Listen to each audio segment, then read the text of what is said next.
Listen. Taylor. Hey!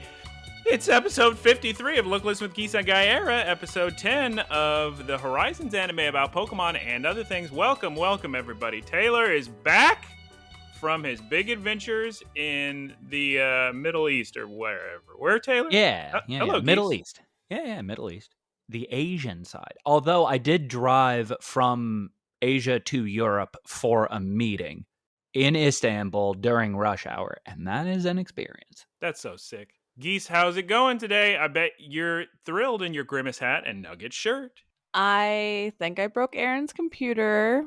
First thing you do is get a confession recorded. Ooh. Unfortunately, that means no Imogen Peep today. Which I am devastated by.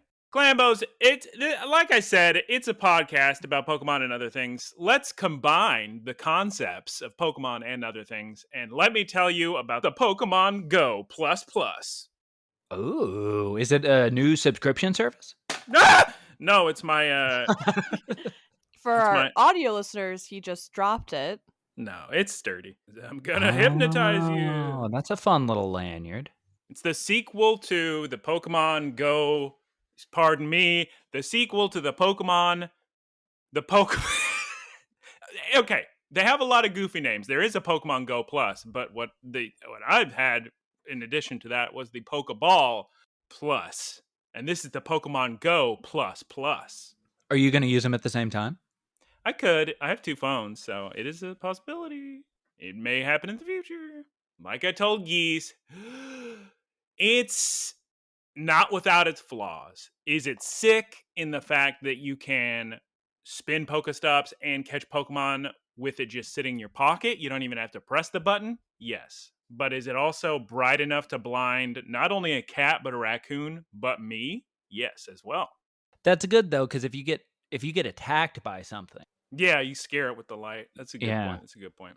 Also, you need it if you want to get all the special sleepy Pokemon in Pokemon Go. I'm already wearing my Ebenezer Scrooge nightcap, and I'll get a Snorlax as soon as I finish my research of going to sleep every night and tracking my sleep with my little guy. It tracks your sleep? Yeah, you put it by your pillow at night and press the button, and then when you wake up, you press the button again, and it says, here's all the sleeping you did, and you get hearts for your buddies and Stardust. How's your sleep been? Like, is there any anomalies? Well, Pokemon Sleep is not out in the United States as of this recording, July 18th. It is out in Europe, though. Once it comes out, I can give full detail about my sleep pattern. Right now, it's just come out in tracking. Europe? Because Pokemon is the most popular franchise on the planet. If you attempted to release that application everywhere at once, the servers would blow up. So they have to stagger release. So they do New Zealand first, then like mainland Asia, then Europe was this morning, and United States should be coming, I don't know, the next 24, 48 hours. Something. I thought maybe the headquarters of Game Freak was in Europe or something. Has nothing to do Pokemon. That delayed look at the camera, Geese. What? Just on I'm your listening. phone, just recording your confession. Okay. Sending it over to the lawyers right now. I'm texting him. It's been restarting now for 40 minutes. Oh, if I was Aaron, I'd be concerned. Hey, let's move on to looking, playing, goofing, shenanigans, listening, playing. Geese. Let's start with Geese, because I've already talked for a while. Yeah, Geese. I don't know what I've been watching. I guess I'm watching some... What? I don't remember anything that happened the past week. I guess, okay, well, I went to San Francisco. It's a whirlwind. It didn't sound... The level of conviction you had when you said it is very funny. Okay, I remember. I watched some Love Island UK, the newest season. One sec. I was reading Taylor's info, thinking it was Geese's, and I was about to say, Geese, you played Chrono Cross? When were you playing Chrono Cross? When I'm not watching Love Island UK Season 2 or Breaking Computers, I'm playing JRPGs from the 90s. I don't know. Love Island, it's fine. I only watch it with my friend Kate or my sister. Gaming-wise, Fortnite, Aaron started a new Minecraft server. Minecraft is kind of boring, and I don't know how to play it because I forgot how to play it. I never liked it. I don't know if it's for me.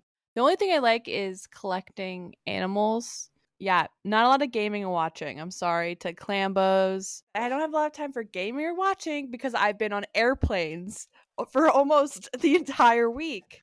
Oh. I know. I've been on so many airplanes. Okay, so I flew from San Francisco to BWI. BWI. That's not a real place in the U.S. I flew from San Sorry. Francisco. Scratch that. I flew from San Francisco to the Washington, Baltimore area. And Washington, Baltimore. DC, Washington, DC. Okay. Yeah. This is like a slam poetry thing you got going on here with your hands. That's sick. It's logistically complicated. I flew. It was long. I connected in Las Vegas. Las Vegas was awful, so hot. A woman was unconscious. I think she may have died, actually. Oh, hey, this is a family podcast for grandmas and nephews, so she survived. They wheeled her away. But I hope she's okay. Yeah. I hope she's okay. Anyway, in Las Vegas, I talked to the airline rep, and I was like, "Look, I have a flight to Wisconsin in 14 hours. Can you just send me directly there?" And she was like, "No." And I was like, "Great." So I got home at 3 a.m., slept for a couple hours, had a phone interview at 2, got back in the car, and flew to Wisconsin. Wow. And on my flight to Wisconsin, I recognized not one, but 2 of the flight attendants. From other flights? She flies that route so often. Yeah. Oh, that's cool. Did they recognize you? No, they have hundreds of passengers every day. Like, they're not going to recognize me. Make yourself memorable. Grimace hat. It'll do it. Yep. 100%. I wasn't wearing a hat. Gotta wear it next time. CLAMBOS! This week, I watched a little film by the name of Insidious Red Door. And Taylor, let me tell you right now, Insidious Red Door is the Ghoulies 3 Ghoulies Go to College of the Insidious series. The main character goes to college. There's a cornball cheese fest script. The in-credit song, I believe, are a joke. I believe it's a practical prank, the in-credit song, because they couldn't have been... It had to be a conscious choice. Oh, my artistic decision, really bad in-credit song. It's been so long since I've only ever done this once, if we don't count us leaving because there were issues with Great Gatsby. I almost left the theater. There was a scene early on in the movie, conversation between father and son in the dorm room, and the acting and the script were so cheesy and bad. I thought, no, I can't.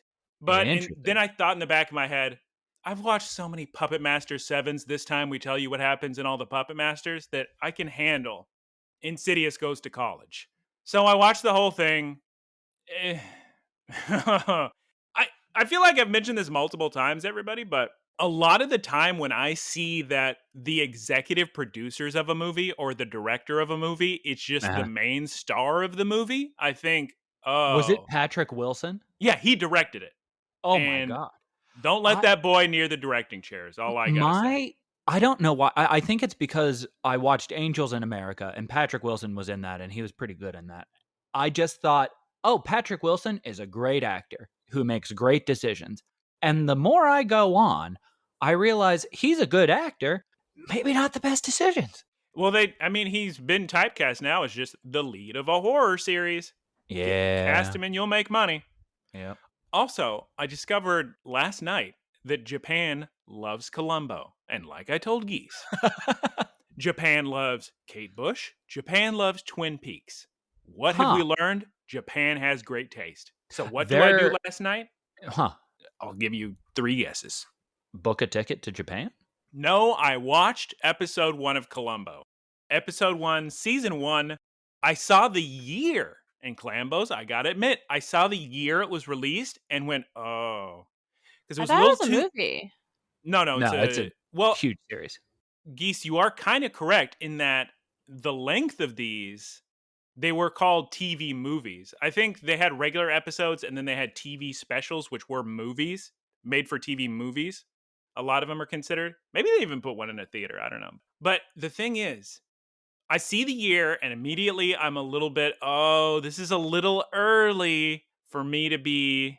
How to describe this? There's like a cutoff. I think prior to 1970, the quality of films is going to maybe not, or TV shows is maybe not going to be as good. I wish I could put better words into what I'm trying to say, but I know what you mean, because there's like the production of it is still conflicting so much with like theater is kind of what I'm assuming. But I'm a fan of older movies, especially like Hitchcock stuff. there's a shift. Well, the thing about quote unquote, I'm a fan of older movies. Just about everybody should be a fan of older movies because the only older movies people are aware of are the good ones. Those are the ones people talk about. There were 3,000 horrific films before 1970. Right. We just don't remember them. They died on the vine. Not on the vine, on the floor after nobody. I've seen some pretty bad ones. Well, not as good ones, but they have this charm to them where it seems like somebody messing around with technology for the first time. Yeah, I mean, there's obviously classics from the 30s or whatever. When I watch old movies, what really gets me is the lack of like soundtracks for some of them. They're just diegetic noises, like no music. For example, I remember watching, what is it, M for Murder or something, where like the M on the chalk. So what I'm saying is they should put soundtracks to old movies. I'll tell you, a Columbo soundtrack was fantastic. Right out the gate, in the intro sequence, this is late 60s. The intro before it starts, this psychedelic black and red Rorschach with this sick music playing. I was like, oh my God, Columbo, let's go. And then Columbo's fantastic. And then we get this crazy cool jazz later on in the episode as the backdrop music. And God, I love when I'm watching something like this, like a Twin Peaks, what have you, or this, and I just go, oh my God, this, I see everything that Japan has put into video games. This is the most Ace Attorney. Every single thing they just lifted and threw it into Phoenix Wright, Ace Attorney. Good stuff. I think it also influenced a lot of their horror, because their horror always has a really strong mystery component to it. I mean, of course, the big jokes about the Columbo. Oh, and one more thing. He does it 400 times just in the first episode. It's pretty good. It's great. I ain't got so good of a memory. Remind me one more. Yeah. I used to watch that a lot as a kid, and I remember really liking it. Yeah, I've never seen it. Taylor, talk a little bit about something. Maybe a game. Who's to say? Gaming. I brought Switch with me to Turkey and Egypt, and I played a lot of the first Grandia, which has such charm to it. And I think all of my memory from Grandia is from Grandia 2, which has the main character with the cool, edgy main character with the horns or whatever. And I was confusing that with Breath of Fire because I read them both in the same gaming magazine. Yeah, it's fun. It's got charm to it. It's like watching a kid's show kind of, but very unique systems as well. Watching, not a lot. I'm almost done with Derek because I watch Derek when I go on planes. Very emotional. Very good show. The blooper reels are some of the funniest you could ever watch in your entire life. The man makes good bloopers. He's always laughing. I like when comedians are so willing to laugh. It's because a lot of the time I feel like they kind of get, especially in a performative capacity, they get very stoic in trying to further a scene or whatever. He'll just laugh. He'll just laugh nonstop, and he has such a good laugh. Yeah, watching Derek.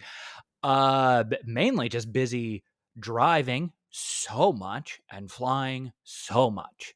I think I drove probably 30 to 40 hours over the past 2 weeks. Just driving. Good Lord. How was the diving? Diving was actually really, really cool. I could talk about that for a really long time. That'll be on the bonus episode. 3 hours of Taylor's diving. Any sharks? Nope. Never do. Everybody else sees them. Yeah, no sharks. But we finished the blue hole and everything. It was cool going between the dive sites because we did it on the back of a truck with all of our gear and everything. Very good diving. No sharks. Keep trying to see sharks. Keep going to places where sharks have been sighted. Never gonna happen. I'm too I thought eager. It was famous for sharks. So most places I go are famous for sharks. I go in on the west coast of the U.S. Always going in areas that the dive guides are like, there is a great white shark sighted here earlier today. You can't swim on the surface. Nothing. Go to Florida. This place is famous for bull sharks. Nothing. Go to Red Sea. Careful of tiger sharks. Nothing. Just it's never gonna happen for me. Okay, great edit transition. Real quick, for video games, for me, I played more Final Fantasy 16, and I was shiny hunting and Let's Go Eevee, and I caught 2 shiny Weedles because we had a community day recently for Squirtle, so I got that whole line shiny. And once I got the full Squirtle line shiny, I realized, all right, it's time to just go down the list. I'm going to get every single shiny poke. So I already had a shiny Weedle, so I needed a shiny Kakuna and a shiny Beedrill. So I hunted those super quick, super easy, and Let's Go Eevee. You do your catch combo, good to go. Also, play the new tracks of Mario Kart 8 with the boys and with Geese a little bit. Although I don't even know if we played the new tracks yesterday, did we? We did. Which new track? Who are the boys? Keith and Tom. He did the boilerplate. No, he did the art. He did the art. It's no boilerplate. We played like Shanghai Shuffle, but I don't think we played Vancouver Showdown or Los Angeles Sprint. It's new tracks in Mario Kart. They put Los Angeles in Mario Kart as a course. It's just sitting in traffic? No. But what's funny is anytime there's a video game like a Grand Theft Auto or something, I say, let me see if I can find places I've been to. And I go, oh yeah, I've worked in that building. And I said, let's see if there's places I can find. And the course starts and Lakitu's camera comes down and I go, yeah, that's where I work right there. It's very funny. Very sick. And then finally, for my food, CLAMBOS. I went to Indian buffet, overdid it again. International French Fry Day, overdid it again. McDonald's gave out free fries. Jack in the Box gave out free fries. I was so full CLAMBOS. And then yesterday, I ate an Arby's burger. Because I've got all these free Arby's coupons, which I must have mentioned, right? Right? The big debacle with the Arby's? No. Geese? No. Geese? What? Geese? What debacle? Talking to the geese? How there was a big, giant promotion at Arby's. Everybody was excited for. They're bringing back the 5 for $5. And so I haven't told the story. No. I haven't heard it. I'm scrolling up because I don't believe you guys. The only one I've heard about is your free sandwich coupon. That's exactly what I'm talking about. Yeah, last week I clearly wrote here Arby's. So I have told this story. Thank you all for your lies. Give me the spark notes, because I wasn't here last week. Apparently I wasn't either. Evidently. Ha! Spark notes. Give you a cliff notes, what I'm going to give you. Okay. All right. Arby's had a big 5 for $5 deal. Everybody was excited. It was all over social media. I couldn't believe. As a matter of fact, I knew it was too good to be true because I said to myself, as a matter of fact, I still don't believe it. No, well, you listen to this tale and you'll find out. I said to myself, there is one Arby's near here and it's in the heart of Hollywood. And I said, you can't do this to me, Arby's. I know for a fact that Arby's could not handle the business of a 5 roast beef sandwich for $5. And the food prices here are so high. You'd have so many thousands of people, not only people who can't afford food, but people who are little influencer TikTokers. They'd be filming all their roast beef sandwiches. The whole building would burst in flames if they honored the 5 for $5. So I didn't get my hopes up. Well, I got my hopes up very high, actually. But turns out, no, of course they didn't honor it. But I got so many people excited about Arby's. I sold so much Arby's to people on the internet being excited about this that I reached out to their social media team and they said, you know what? Just for you, buddy, we're going to load your account full of 4 free sandwiches. And so I've been going to Arby's and eating free giant big Montana half-pound beef and cheddars. And I've eaten so many of those that now, yesterday, I said, let me try your burger since it's limited time. And Clambos, stick to the roast beef. The burgers, whatever. Yeah. They don't strike me as a burger destination. They'll sell you duck. Have you ever had the gyros at Arby's? No. Probably most of those are going to be lamb, I think. Is that right? Is that classic Euro meat? It's lamb and beef normally. Yeah. Speaking of food and beef, let's hear Geese's food. Can we hear the sound effect from Aaron's computer of a big celebration, Geese? Talking about your food? Clap, clap, clap, clap, clap. Just an update. Still restarting, so we'll see what's going on with that. So I've been eating... went to Costco. Aaron and I went to Costco. We got some Costco tonkatsu ramen.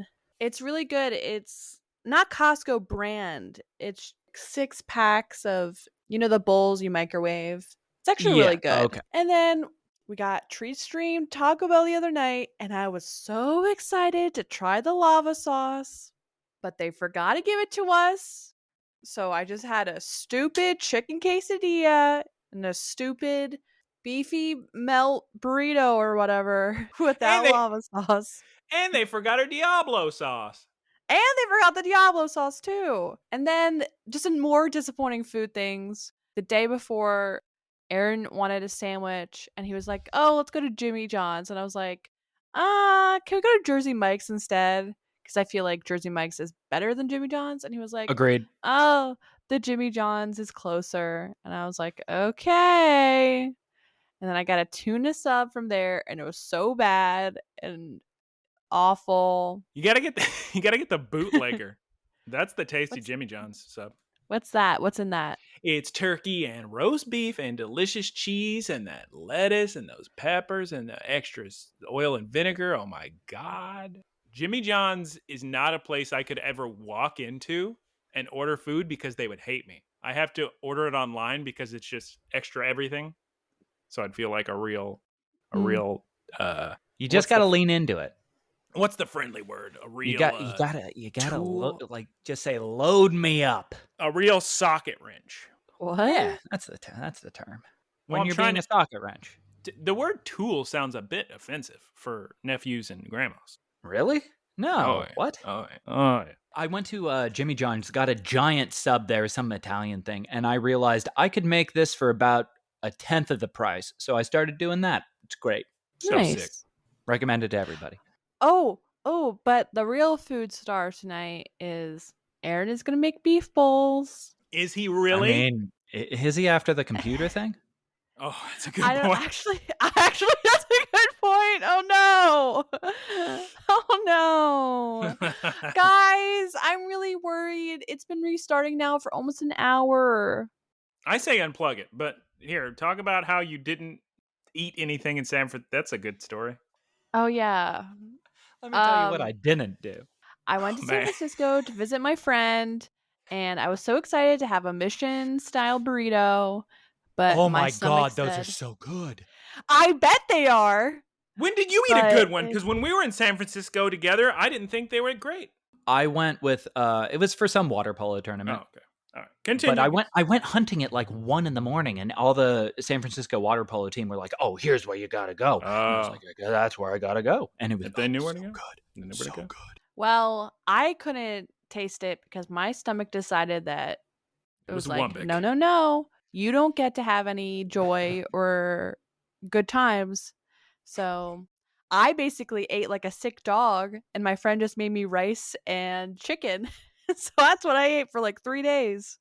That's so sick. Now it's time for Poké News of the Week. Poké News of the Week. Poké News after my eating? Food in Turkey is incredibly good. Food in Egypt is incredibly bad. Did you eat the thing I'm always showing you of the delicious food? The cheesy dippy thing? I don't think it's a dip. I think it's a soft bread looking. It's a cheese. People say it's palu arata, but I ordered a palu arata, alu parata, palu arata. I ordered an alu parata, and it didn't taste anything or look anything like that incredible video I saw. Yum, yum, yum. I'm going to have to rewatch it, but probably not. I eat a lot of kebabs, a lot of doner, a lot of kibbeh, a lot of Guncan's mom is a terrific cook as well. So it's just a lot of food, just a whole lot of very good food. Egyptian food, I did not have the best experience, except I was also in a very touristy area, so take this with a grain of salt.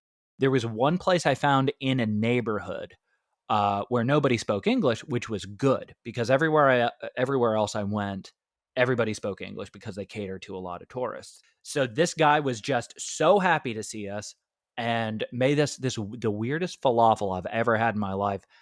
There's this food called full. Full is this bean and tahini mixture, and it's so good. Gave me atrocious stomach issues the following day, but very, very tasty. Also, continued my trend of having no bowel movements for 5 days before a flight coming back to the US, only to have that damn burst at just the wrong time. And I'm still going through stomach issues. When did you have to go? In the restroom? It's more like, well, before we were going to Istanbul, we wanted to go really, really early because we had an appointment for jewelry. And I was in the bathroom for about an hour and a half. Some of the stuff that came out of me is probably considered a weapon. I couldn't go somewhere without nice, reliable restrooms. That sounds terrifying. It's most of Turkey has reasonable restrooms. Egypt, not at all, especially on the side of that mountain. Oh my God. All right, now it's time for Poké News of the Week. Poké News of the Week. Poké News of the Week. Poké News of the Week. You went on a 45-second delay, Geese? What was that? Poké News. It's restarting. I don't like doing it while you guys do it at the same time. I feel like that's too much. That's when it sounds sick. That's the point. I don't know. I feel like you guys are always in unison and I'm not. We shouldn't be in unison. You can't be in unison. It's a dang off with the internet. Yeah. I'll show you a dang something in the internet. Oh, golly. I'm scared about the computer. It's fine. Geese, you press the reset button. Any reasonable person wouldn't be mad at you at all. It's not like you poured a can of cola on it and then pressed the reset button. Unless you did. There's a Poliwag Community Day coming out July 30th. Catch your shiny Poliwags. Cute. And we got our Go Plus Pluses. Those are out. That's fun. Pokemon Sleep coming out. Also, everybody look at the duck. Look at the adorable Sprigatito at Build-A-Bear. So cute. It is really cute. Look at him. I don't know about you guys, but the Build-A-Bear in my hometown mall closed down. Are they doing that good? I don't know how their business is doing. There's a kind of a Build-A-Bear kiosk in Glendale Galleria. Oh, that's adorable. Look at that Sprigatito. I'd have to check. Oh my God. Speaking of English Pokemon names, we're gonna have a rough time today, Clambos, because ooh, is that a dog pun? No.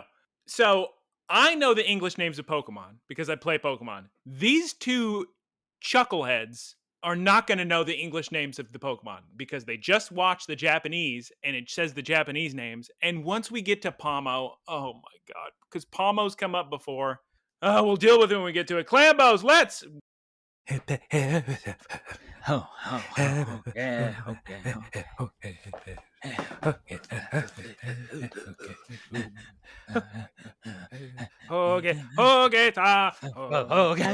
don't like this. I don't like this. It's scaring me. Geese Peep, tell us the name of the episode this week of episode... in English. Episode 10 of the Horizons anime. With Nemona and Brassisus.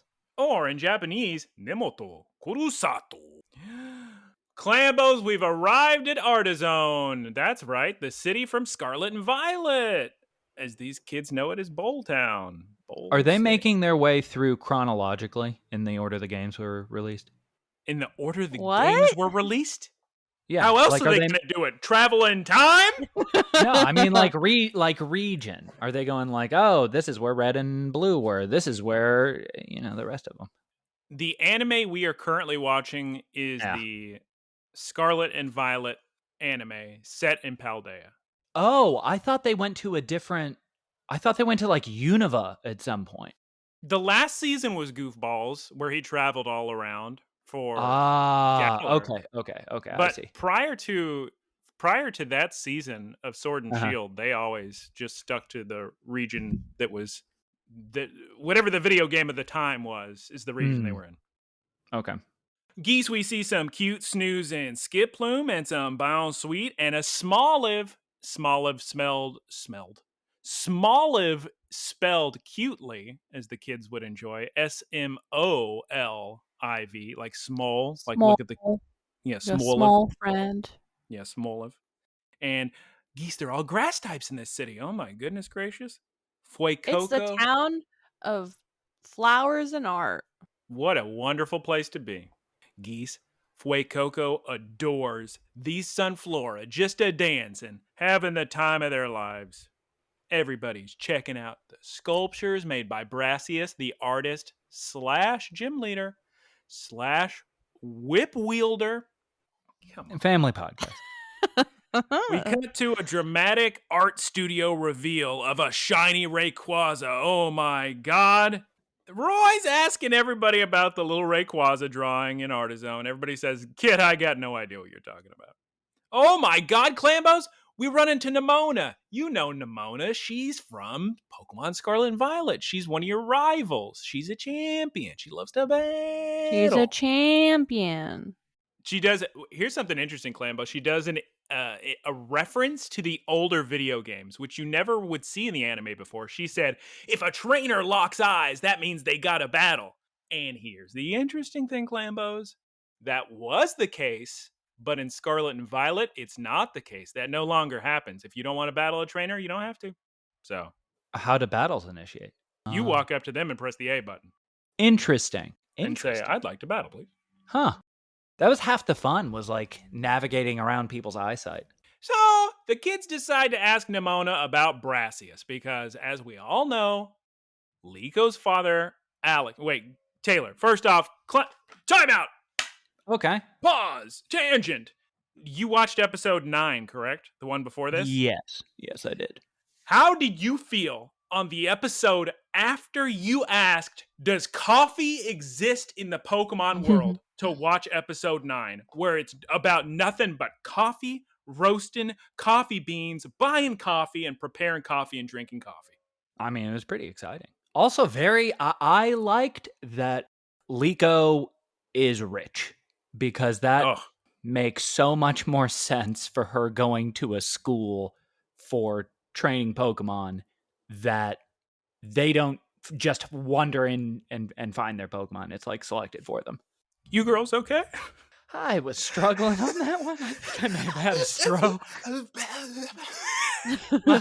my mind just didn't want to think. I don't know what was going on. Normally there's like, with most ADD people, your mind's always shooting in 100 different directions, so you kind of have to follow the glowing bread bits. Glowing the bread. You know, the glow. No, we don't know, Taylor. I don't know what glowing the bread bits means. It's funny because I also have ADD, but I feel like my ADD is very different from your ADD. Yeah, I mean, in what way? I don't know. I feel like you have the energy type of ADD when I just have like the frozen task paralysis ADD. Oh, I've got some task paralysis, I'll tell you. But yeah, it's I got some task paralysis. it's different for different people, you know. That's very true.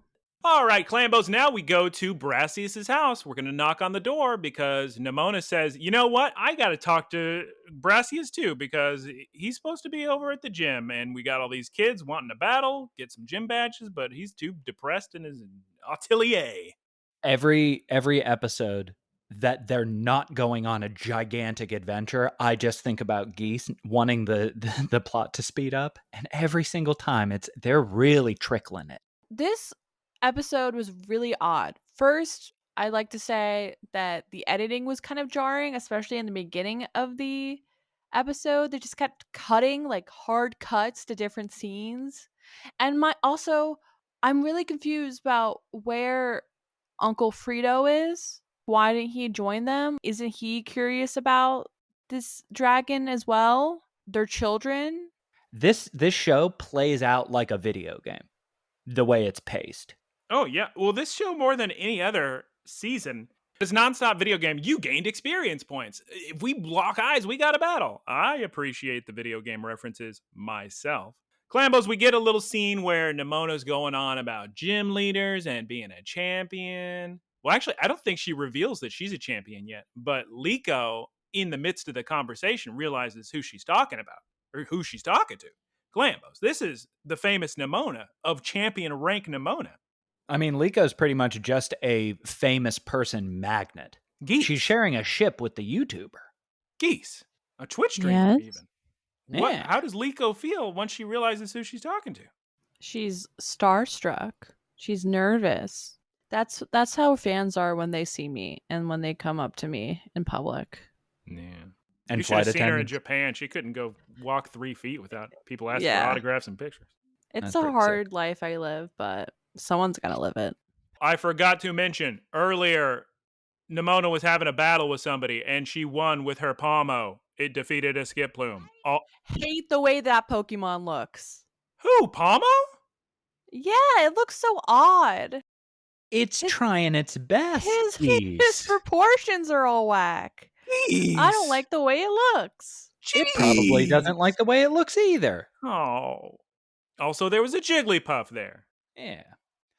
We Yeah. got Brassius screaming in his studio. Oh my god, his art's not avant-garde enough, Clambos. What are we gonna do? And geez Louise, he looks so evil. Don't worry, anybody. He's not evil. He's a good guy. I beat Very the game. tired. He's just sleepy, guys. Yeah. He's sleepy because he's doing all the art. He's a sleepy man. He needs some coffee. Yeah, he's got his sick whip. Liko, again, very nervous to ask Brassius anything. I mean, I would be too with that whip of thorns. Can you explain to me why he has a whip? He's a grass-type gym leader. He's trying to be sick. I've just never seen a character in Pokemon have a weapon. I'm sorry. Well, first off, there's a few of them. Third off, what, you never been to Spain? Every artist has a rose whip. Yeah, Taylor. God. I haven't. You haven't been to Spain? No. Geese, Geese, you do not get to say, oh, you've never been to Spain? In that tone of voice. What? Why is that a weird thing to ask? He was literally just in Egypt and Turkey. He's a traveled man. He's in Egypt and Turkey because of gun can. Yeah. I mean, I organized Egypt, but and those are money making. He's not vacationing over there. Those are money making. I think Spain's more expensive than Turkey. Okay, guys, listen. When I was living in London, my friend and I wanted to go on a cheap trip before we had to head back to the US. So I did some research and I found places with cheap tickets from Ryanair, which is almost all of the places. Oh, Ryanair! I've heard bad things about Ryanair. Ryanair's like a bad version of Spirit, like a terrible version worse. of Spirit. Yeah, I know. That's what I'm saying. Tell me your experience, Geese. I mean, no seat. Not great.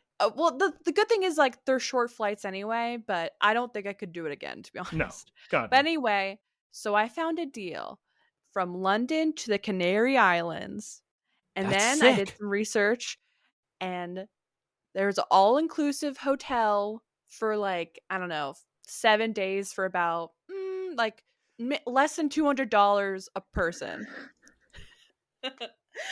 So we went to the Canary Islands, and that's actually where I rode a camel. And we were the youngest people on that island. I can tell you that. Interesting. The youngest people on that island. Something about that sentence.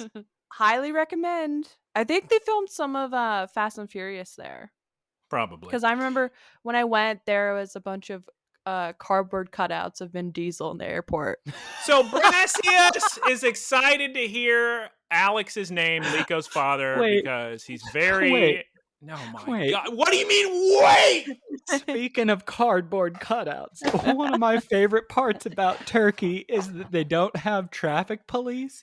They just have cardboard cutouts. Have cardboard cutouts of police cars next to cardboard cutouts of police officers. Oh my God. The officers are like cartoons, and they have little radios. Yeah, that sounds right. Some of them have lights connected to solar panels on the top of the car. Yeah, we cut to Brassius pouring some coffee or tea or something from a Victory Bell pitcher that looks so sick. It looks really sick. Into a cherubi mug, which looks adorable. And I think Roy, he has either a Faro Thorn or a Faro Seed mug. Difficult to say. I'm going to lean toward Faro Seed because of the eye shape. Nemona has a cute Victory Bell mug. Brassius makes everyday objects, but also mostly sculptures, it seems like. We've got some Bone Sweet and Appleton sculptures, or as he calls them, objet d'art. Any of you speak French? How do you pronounce that word? Objet d'art. Objet d'art. Oh, yeah. And then Brassius gets very passionate, and Doliv, the evolution of Smalliv, gets so excited and just Squirts. loses she just squirts it. everywhere. Splooshin' her oil out of her olives all over poor Pomo. Some Pokemon are emitting oil. It was so cute. The animation of Pomo, a Pokemon, not a human being, a little Pokemon with a cleaning cloth, trying to wipe itself, all the oil off of itself, was so funny to me because I'm picturing an animal doing that, and no animal grabs a cleaning cloth and cleans itself. It's very amusing to me. She's a precious little angel, but can you imagine the nightmare of having to clean oil off of the surface of everything? Ugh. And Geese, Doliv gets so embarrassed, and she goes to hug Brassius. But then what happens? What does Sprigatito do?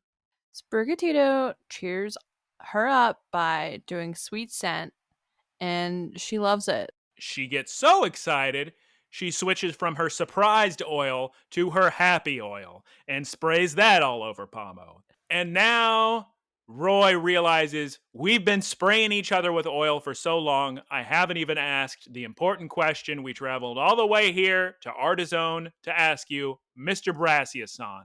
You seen a shiny Rayquaza? And then, Geese, what happens? He gets up and he's like, not avant-garde. And he storms away. CLAMBOS, he's not having it. And Geese, what do we see? Shattered on the ground. A piece of the, I guess, Rayquaza. How do you say it? Rayquaza? Yeah, Black Rayquaza. Well, actually, the correct answer to your question, Geese Peep, is actually Rayquaza, but you're not going to catch me. No, you're going to say Rayquaza like a normal person.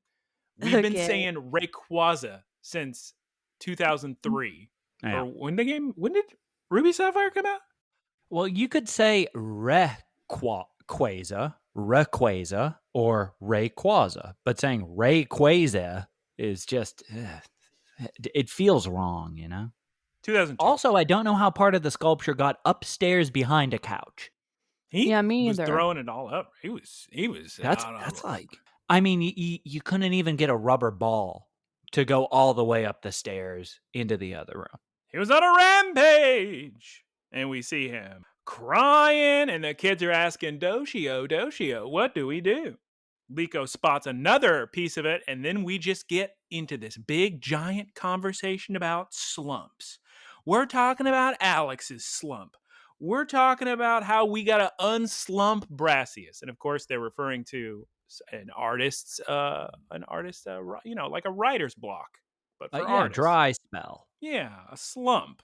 Yeah. And Geese.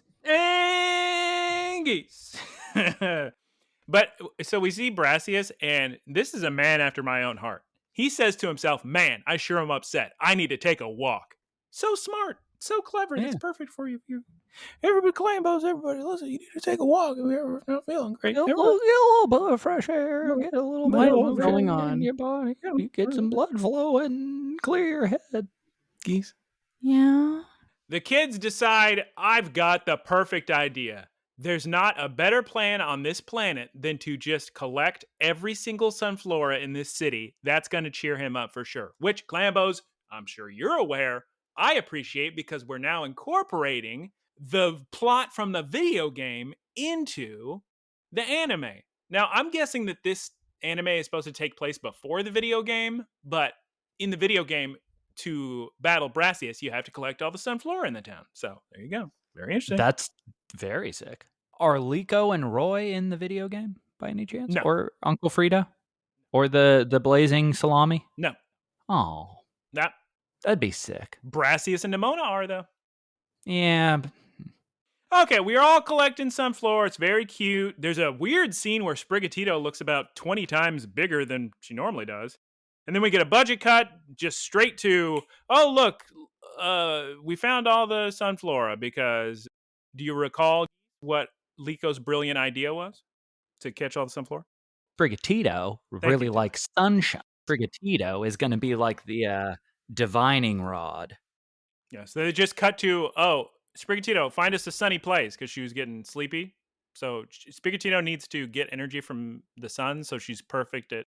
She's engineered, much like a cat. Ever watch a cat? They always follow the ray of sunlight coming through a window. So Sprigatito, Captain Planet.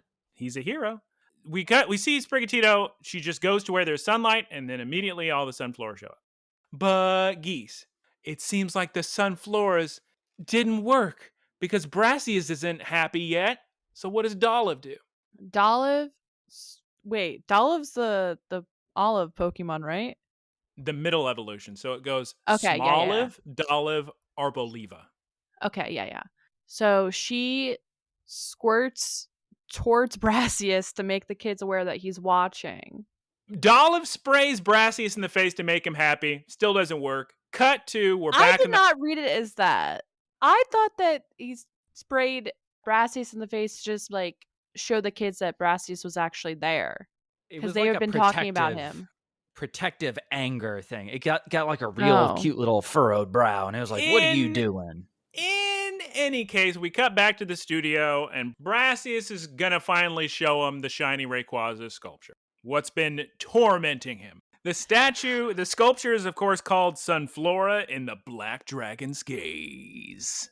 His explanation for his slump is actually really sick. So they do something similar in Hunter x Hunter, which is one of my favorite parts of the show. There's a character... Hunter Minute with Taylor. Every episode he finds an excuse. Hunter x Hunter interjection. So there's this one character named like Knock or Knoll or something like that. All right, you only got 60 seconds for Hunter x Hunter minutes. Okay, I got it. So he's like an espionage character, and in order to conceal yourself with his special ability, he has to heighten his awareness of things around him. There's a character that's so powerful, more powerful than any of the characters in the show, that when he senses that character, he gets so incredibly terrified because his senses are amplified that he ages decades and becomes a complete shell of himself, like just sensing this other person. So when this happens in this show, I thought that was really cool because his senses and kind of perception are so magnified as an artist that when he sees this thing that becomes his inspiration, it just shocks him. Wow. So sick. Everybody go watch Hunter x Hunter, apparently. Please go watch Hunter x Hunter. It's so good.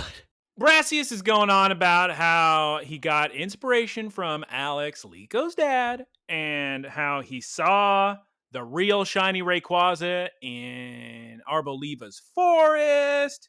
Very funny about the getting inspiration from Alex, because just thinking of somebody who does sculpture seriously, saying, oh man, you draw picture books? Cute picture. Brassius gives a heartfelt story about him losing the will to live after seeing this shiny Rayquaza, and that makes Roy so psyched to go find that shiny Rayquaza. He's gonna find that Rayquaza so hard, you never gonna believe it. And Geese. Roy tells Brassius that his sculpture is just as good as the real one. And then Geese, because Roy said that and was so excited about his sculpture, what happens to Brassius then, Geese? He feels better and he gets really psyched and he asks, why do you want to see Rayquaza? And then Geese, what else does Brassius do? Well, that's what he does. And then he challenges him to a Pokemon battle. A gym battle. Which, of course, what does Roy say to Geese? And now it's time for Roy versus Brassius. Oh my God. Clambos, we got to see if Roy is qualified to go hunt for Rayquaza, shiny Rayquaza in Arbolivis Forest via a gym battle. Ba-dum-dum-ba-dum-ba-dum. Will Roy be our boy? We'll find out this time on Pokemon Scarlet Violet. We get a flashy entrance with Brassius jumping from a windmill. Mill. The wind mule.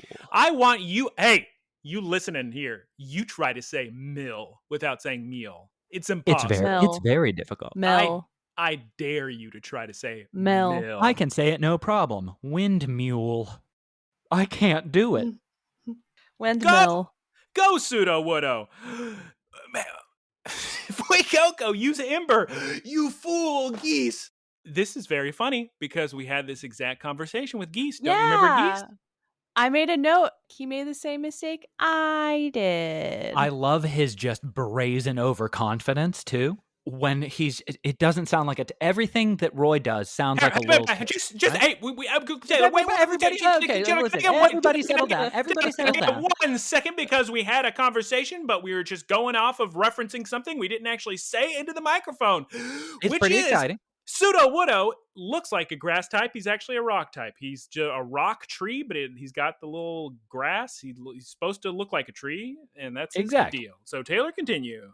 Very funny because Roy, at one point, who says, your Pokemon's as cool as the real thing.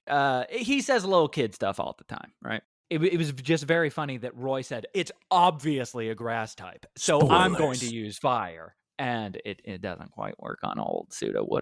Me, personally, I'm surprised that Roy is unfamiliar with Pseudo-Woodo because he's a Johto Pokemon. Johto is next door to Kanto. Yes, I understand he's on an isolated little island.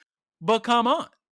Basically, Johto and Kanto are the same thing. I mean, play Gold and Silver, you go to both places. So yeah, but not Scarlet and Violet. I'm surprised. Pseudo-Woodo, use Rock Throw. Fuecoco, use Tackle. The Ember will never work. Or will it? Spoilers, we'll find out.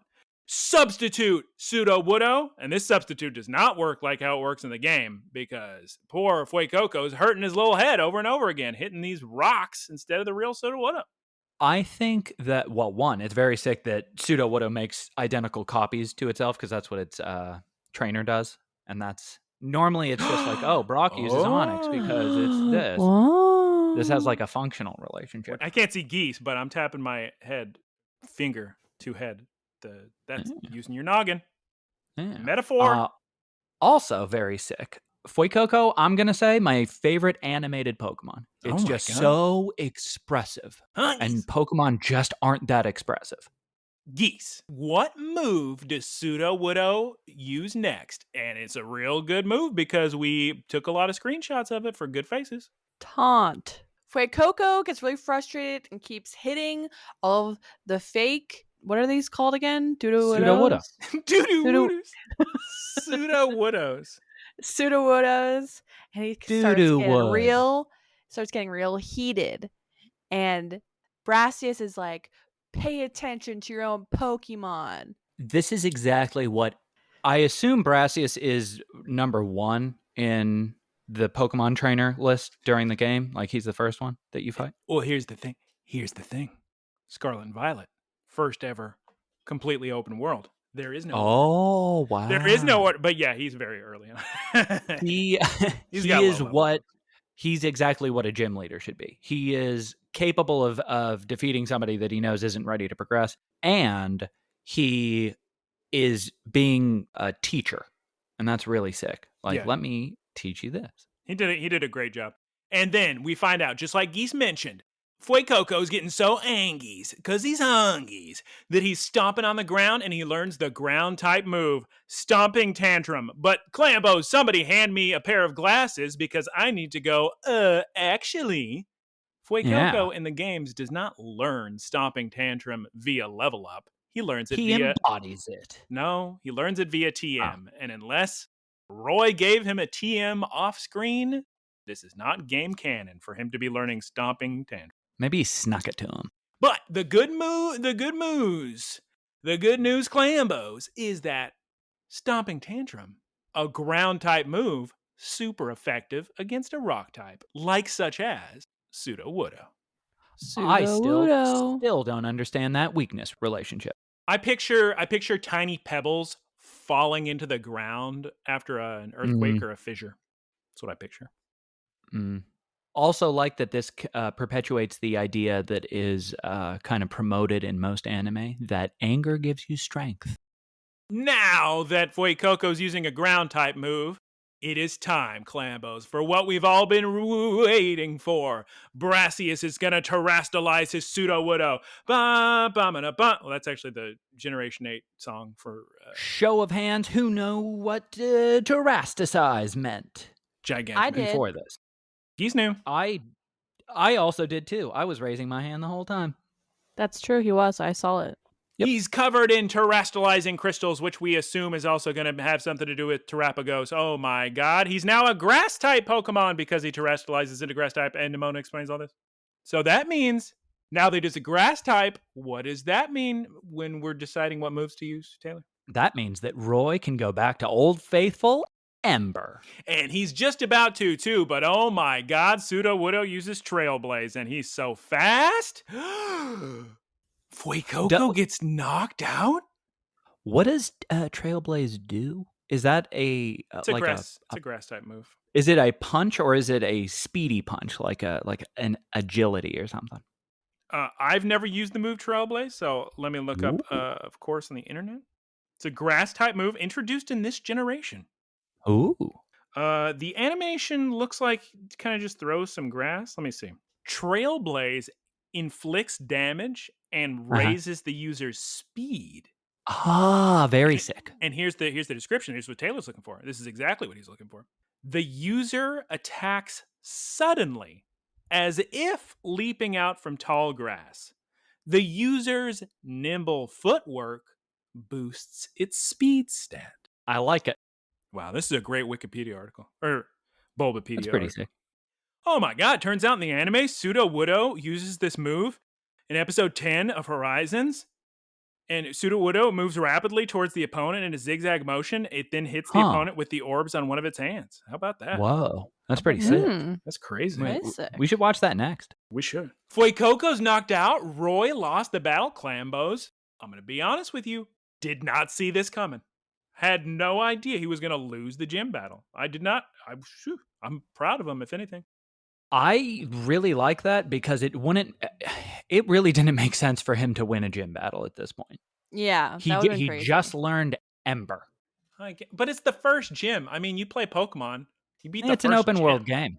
So why wouldn't Liko challenge Brassius right after this? That's a good question. Has she expressed interest in becoming a champion? I mean, she went to school for it. She really? It seemed like a battle school. She wants to be a Pokemon champ? She wants to be a champion?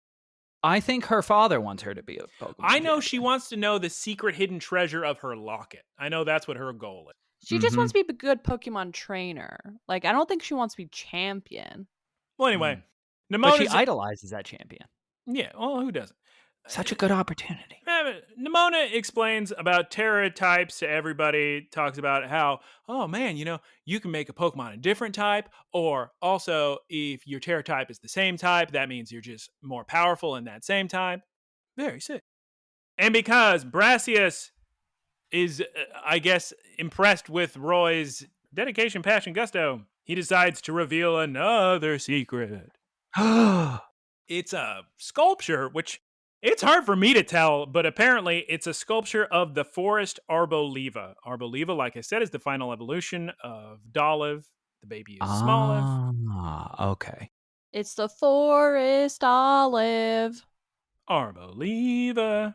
We cut to the airship after everything's happened, and Rico and Loy talk to everybody on the ship, tell them everything that happened. I always want to call him Rico and Loy. It's tough not to. But Liko reveals to Roy, Roy, when we were by that sculpture of the forest Arboliva, which is just a sculpture of Arboliva, I felt something. I felt something deeply from that sculpture. I'm surprised my pendant wasn't glowing because I felt a deep sadness. Oh my God, there's so many secrets still with all of these secrets, Clambos.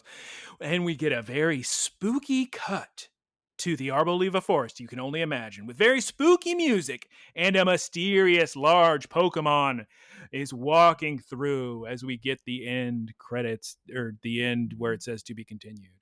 Who is the mysterious Pokemon, Clambos? Nobody knows. Only one way to find out. We gotta watch next time. Also, buddy, it's hard to tell. Isn't it an Arboliva? Kind of looks a little too big, but we'll see. I'm sure. It looks like a giant one of those, the yellow dinosaur. Geese Peep, let's head on over to Uncle Frito's. He's a seminar. He's gonna teach us about stuff with Captain Pikachu. All right, gamers. Are you ready? A couple of gamers. All right. Can we get a shout out to the gamers before we continue? Yeah. Shout out to all the gamers. So this one's about Dolliv, which is an olive type Pokemon, obviously. Olive type. More like obviously. That's what it says. It's like an olive Pokemon, the olive Pokemon Dolliv. Just like Pikachu is the rat type Pokemon. And Dolliv stores a certain something inside the 2 fruits on its head. Do you know what's inside? Is it A, oil, B, berries, or C, potions? It's of course oil.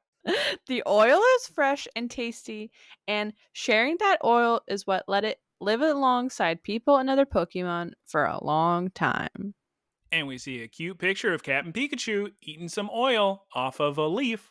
I must say, in Italian restaurants, when you get the oil with like the seasoning and the balsamic and you dip that in bread, I love that. Well, you don't dip that in bread. You Fun fact. What I meant. All right, real quick, everybody. How'd you feel about the episode before we move into the wrap up? I didn't really like it until the end. It was a piece of garbage. Yep. Oh. Taylor? It was just boring. Oh. I didn't really take any notes on the first half of it, I would say. It was a good battle, though. I really like this type of gym leader rather than just an obstacle that makes our hero grow. It's a tool that helps trainers. How did I feel about this episode? It's not as good as that episode I really liked with the Spoinky. A lot happens, I guess, but I don't know what I want from this show. The thing is, I know I've told this story before, but the worst the anime has ever been, most boring and dumb, was Generation 5, which is funny because those are actually that's my favorite generation for the video games. But the anime was terrible. The only reason we watched it was to see the cute little Pokemon walk around, and it was adorable. That's kind of how I feel about this episode. Did I adore seeing the little Cherubi mug? Yes. So there's a lot in this that I get enjoyment from, even if, what are we feeling is the weakest here? It's the pacing. The pacing. It's 100% the pacing of the whole show, because they set up. This is the only. I haven't watched a lot of Pokemon, but this is the only time I've felt like there is a continuous plot. I am eager to see. Like, I want to know more about Amaranth, and I want to see what they're up to. I want to chase after this Black Rayquaza. This one felt like filler. Like, it felt like filler, but it also had like important stuff in it. I don't think we can call it filler when you meet the first gym leader and meet such an incredible. That's what I'm saying. It feels like it. I get you, Geese, because it does feel like that. Every episode feels like that. Every episode's like, here's a distraction. I feel like they could have gone to the point much earlier and could have utilized the time with much more compelling story stuff instead of just doing like a fetch quest of some sunflowers. I'm sorry. She's apologizing, Clambo. Hot take and apologies. Wow. Oh. And now let's move it on to the wrap-up, Clambos. Geese, take it away. Thank you, everyone, for listening. We really appreciate it. You can follow us on social media. It's really kind of you. It is. I appreciate it, guys. Thank you, we guys. We love you. Guys, come on. You can follow us on social media at LocalListenCast on Twitter, Instagram, and YouTube. I apologize for not having the voice changer this episode. I'm Anyway. Me too. I'm what about upset every too. other episode? Imagine how upset Aaron is. Oh man, yeah, he's the gonna be computer story mad. starting, by the way. Can't wait to hear about that next week. Yeah. Okay. Thank you to Keith for our artwork. You can follow him on twitch.tv/KeithSquared. Shouts out to Aaron. I'm sorry there were casualties in the recording of your property, but you made a boilerplate. Taylor, tell him. Oh, Aaron made the boilerplate? Thank you to our supporters. You can support us by going to looklistencast.com and clicking the link for Anchor or Spotify for podcasters. Thank you so much. Thank you so much. This episode is dedicated to Aaron's computer. Yeah. Please recommend this R.I.P. podcast. Yeah, rip in peace, bozo. Recommend this podcast to your friends, specifically your grandma. Nobody's going to mention the nephew. Nephews. Oh. Clambos, I'm mainly thinking about the grandparents. I believe the episode ends in a question, Clambos, so please rip us your questions at looklistencast@gmail.com. Today's question comes from DrivingDVan. The question is, of course, what is a TV series that you thought was canceled too soon and you would like to see it make a comeback? Taylor. Or Geese? Oh, God. Easy answer. If you say Futurama, I'm turning up the... No, I stopped watching Futurama in season 5. Because I actually watched a little bit of season 6 and I was like, this is getting topical, and that's not what's great about the... Yeah, it's coming back and it's very topical again. Oh, gosh darn. Well, that's okay. It ended at the opera for me, and that is why it's one of my favorite shows. Canceled too soon, very easy answer, Firefly. Everybody's going to say Firefly. What an answer. I was about to say. That's an S tier answer. You took the good one. Yeah. God, could you imagine? My answer is Detroiters. They only did... What does this look, Michael? I've never heard of Detroiters. I think you're still making it up. I'm not surprised, because I think it's only on like... I'm not surprised. I wrote it myself. I never told anybody. It's a Tim Robinson show. Yeah. And, Bull, help me. It's not as like wacky as I Think You Should Leave, but there is some of that. It's just like, it's so sweet and really funny, and I recommend it. As long as it's not trying that hard. Clambos. It's not. Here's the backstory that's needed, Clambos. Every human being on the planet is so in love with I Think You Should Leave, quoting it all day, playing the meme, saying 55 cheeseburgers, 55. And we tried. Friend of the show, Baltimore, and I, all we do is talk about, I don't get why everybody loves this so much. And even people I respect their opinions on things, they're like, it's the greatest sketch comedy I've ever seen. How many? We gave it 2 episodes, huh? God. I mean, hey, I'm going to say comedy is tough. It's tough for me to, like, drama I think is easier. Oh, the show is really good. Let me watch it. Oh, that's a good show. Comedy, if everybody's saying, oh, what a great comedy. As far as comedy I could actually easily recommend to everybody, full stop. Yeah, Trailer Park Boys, so top tier. And even Trailer Park Boys, probably not every season, maybe just like the first few when they were just so 2-3 seasons. Yeah. What's another one I'm always recommending? The How To with John Wilson's good. Would you say that's a comedy? I was about to say I wouldn't call that a comedy. It's very funny. It's very funny, but it's only funny in... Oh, that's another show. Oh, sorry. I just had a revelation. Go on. Mistrial. Yes, Geese. Going Deep with David Reese. It was a show that nobody watched on the National Geographic Channel and in the mid 2010s, and it was so funny. It was like how to do basic things, but it was like the way he did it was so funny. There could be some kind of resurgence, because that's what happened with Philomena Kunk, and she was, oh my God, so funny. I don't know when her show aired, but it was very, very good. Clambos, I guess I gotta say, for my answer is Cowboy Bebop, but Cowboy Bebop wasn't canceled. I'm sure he told the story he wanted to tell, but the thing is, I watched it all in Japanese and in the movie in Japanese. Shouts out Taylor for still owning that DVD, because I bought that DVD at Suncoast Video and sold it to Amazon at some point, and boy, howdy is that DVD going for a lot on eBay. But luckily, Taylor had a copy.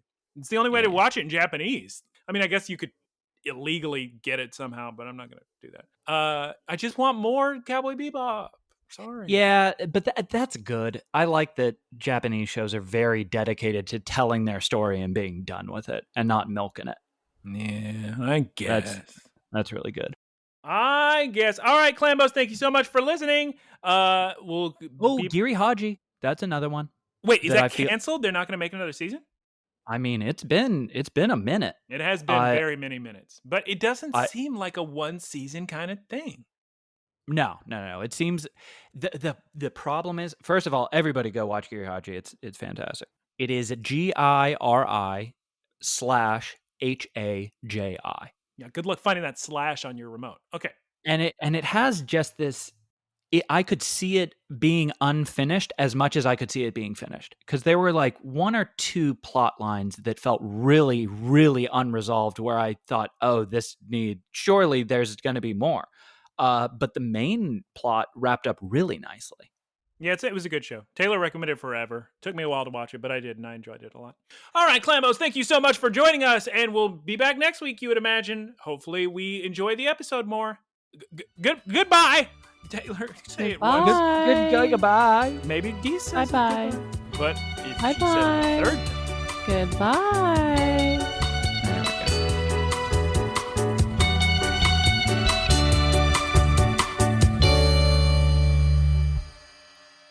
Howdy, y'all. It's me, Geese Pete. Thank you for listening to the Geese Pete Productions podcast. Geese Peep Enterprises, doing business as Peep Industries, together with its subsidiaries, is a diversified worldwide entertainment company with operations in media networks, talent management, parks and resorts, multimedia entertainment, and consumer products and interactive media. Geese Peep Enterprises is a Dow 30 company.